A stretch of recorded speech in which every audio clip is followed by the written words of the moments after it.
Hello and welcome back to Bedtime Stories. I hope you all had a wonderful Easter, and we are back with Bedtime Stories with the Church Mice Adrift by Graham Oakley, and we are going to be reading part 1 today.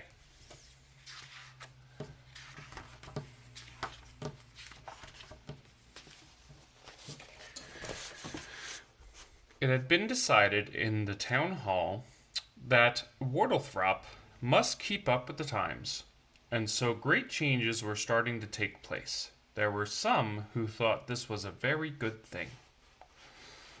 Let's look at all the artwork here. Look, that's the whole city. Isn't that cool?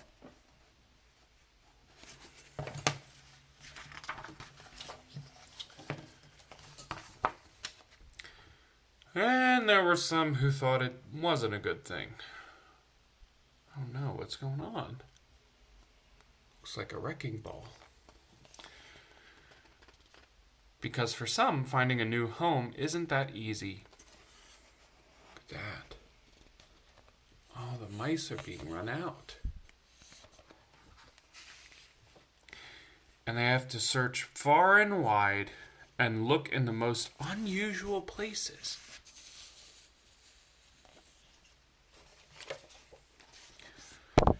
And when at last they have found one, it is usually full of little inconveniences which have to be sorted out.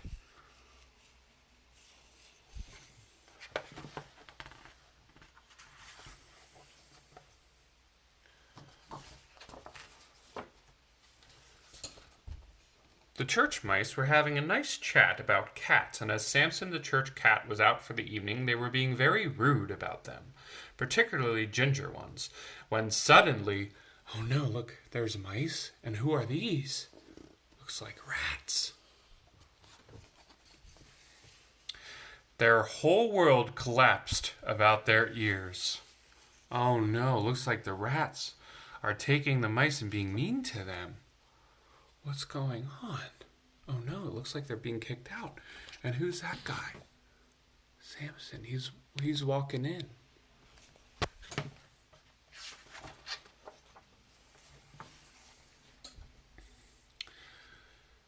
It was a dismal sight which greeted Samson's eyes when he arrived home.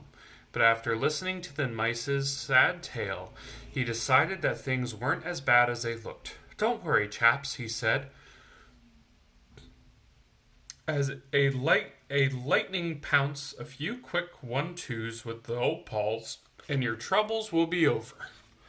Looks like Samson's going to stand up for the mice. Just stand back, well back, and watch me. So Samson goes inside. So they stood well back and watched him. Oh no, it looks like the rats set a trap for Samson. But what they saw was not entirely cheering. Oh, Samson.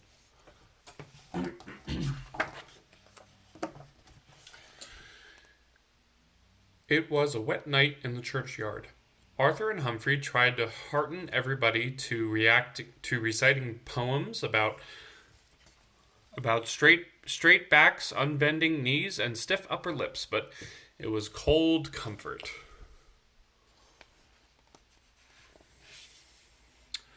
At length Samson mumbled dejectedly that he knew a place to shelter if they cared to follow him, and being fed up with the rain, wind, and poetry, the mice followed Humphrey. The mice followed. Humphrey said that he wasn't accustomed to following paper tigers and witted sculptures, but the next gust of wind and rain changed his mind all about that.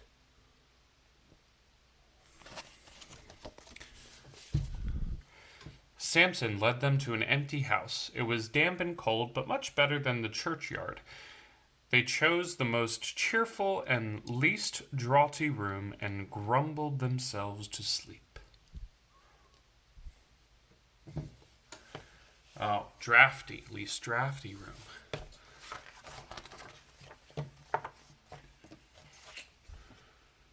Next morning, Humphrey called an emergency meeting. He said it was no use relying on a certain so-called cat for help.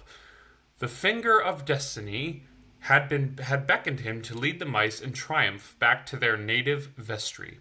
His sword wouldn't rest in his hand until feet had trampled the rats into the dust, and British mice never, never, never would be slaves.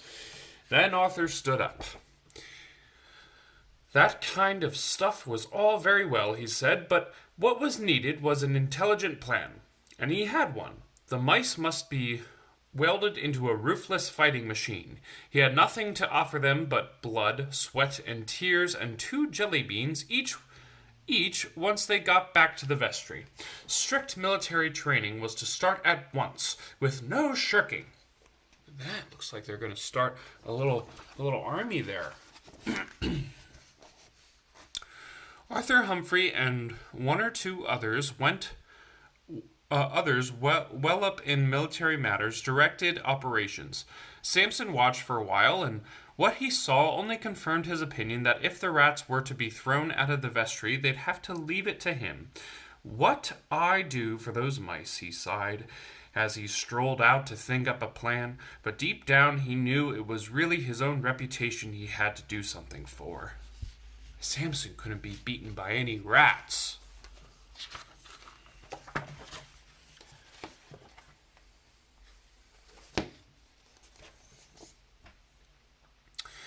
It was pure chance that at that moment he felt like some juicy bacon rise and went where he couldn't get them.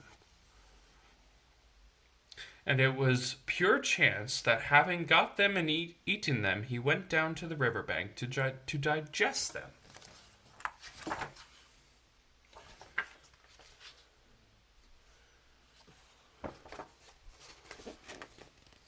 And it was pure chance that the first thing he saw on returning to the mice was the abandoned doll's house. But it was pure genius that made him put all the chances together into a brilliant plan. Samson just wanted some pork rinds, it seems. When he had got the mice together and explained his plan, they admitted it was not bad considering he was only a cat. Anyway, everybody was sick of being soldiers, so Samson, who was good at scavenging, was put in charge of finding provisions, and Arthur, who was practical, was put in charge of construction, and Humphrey, who was not very good at anything, was put in charge of the artistic side of things. Arthur and Humphrey and their forces at once were set about their tasks. What are they doing? Do you know?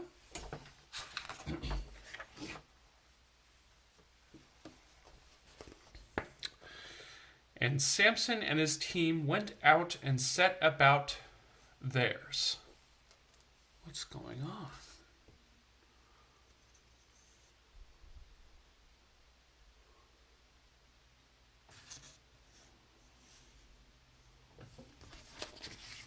And when all was ready, they took everything down to the riverbank.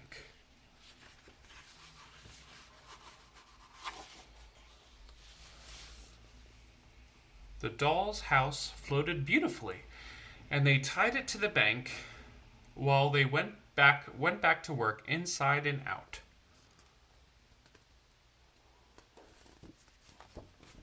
Oh, what are they doing?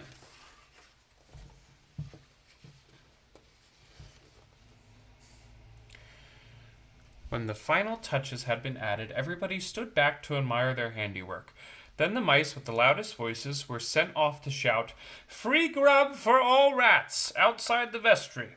And while they were gone, straws were drawn for the dangerous job of serving in the cafe. The losers reluctantly went aboard. Humphrey and Arthur were unanimously voted head waiters. Everyone else concealed themselves on the bank. What's going on?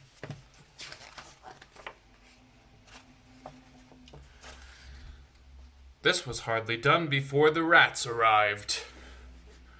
They were really feeling quite hungry because it was at least 10 minutes since they'd finished their 17-course breakfast in the vestry.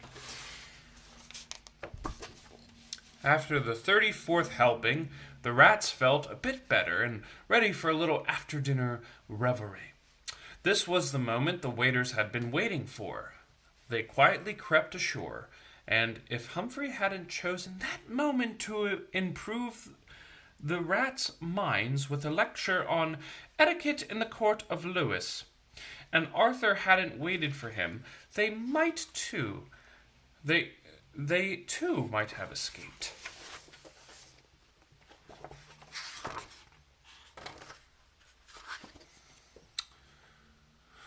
But in the excitement, no one had thought to count the waiters as they came ashore. When the doll's house was set adrift, Arthur and Humphrey were still inside. As soon as the doll's house started to move, four things happened. Firstly, the rats saw they had been tricked and fell into a dreadful rage. Secondly, Arthur and Humphrey realized the awful danger they were in. Thirdly, Samson and all the mice ashore saw that a terrible mistake had been made. Fourthly, the rats found that they had someone to vent their dreadful rage on.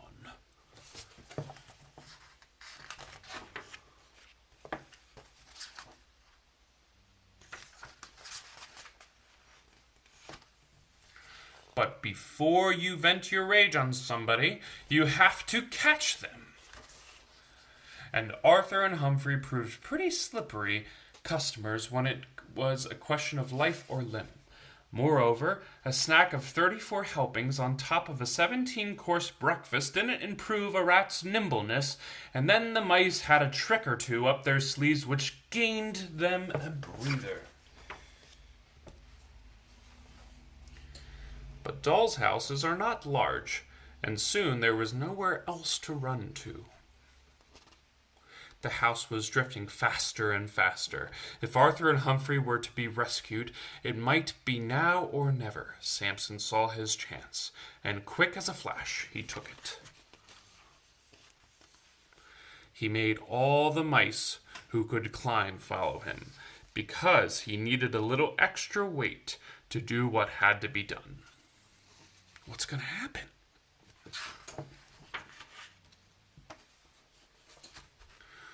Their timing was absolutely perfect. Oh, looks like Samson just got to the dollhouse. However, life is a series of ups and downs. Suddenly, without any warning, they experienced a down which kept on going down. And down until it looked as though there would be no more ups for them, when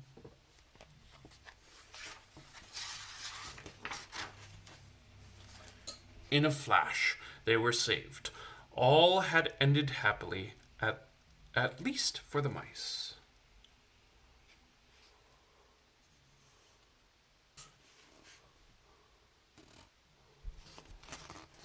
But for Samson, the worst was yet to come. He told himself that this was the price of a chap paid for being irresponsible, but it didn't help. Looks like we're finishing this book after all. Oh no, what's going on?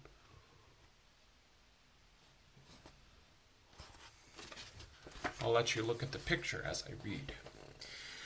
They were taken all the way back to the vestry, and before she left, the lady said she would visit Samson frequently, and she promised to bring him a nice red collar with a bell on it.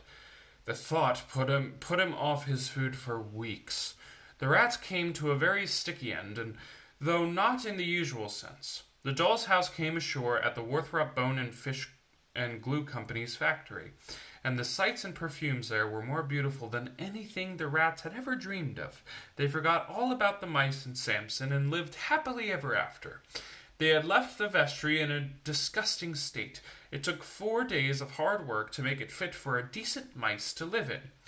But when several weeks had passed and the rats had not returned, the mice knew they were safe and gave a party to celebrate. It lasted all night, and even Samson enjoyed it, because it took his mind off things like asking himself over and over again what other hero in the moment of his triumph had been picked up, turned over, and tickled in public.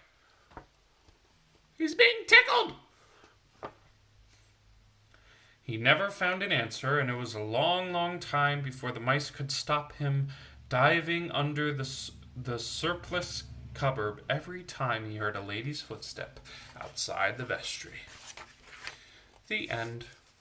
So I guess we read parts 1 and 2 today, but we will be back tomorrow.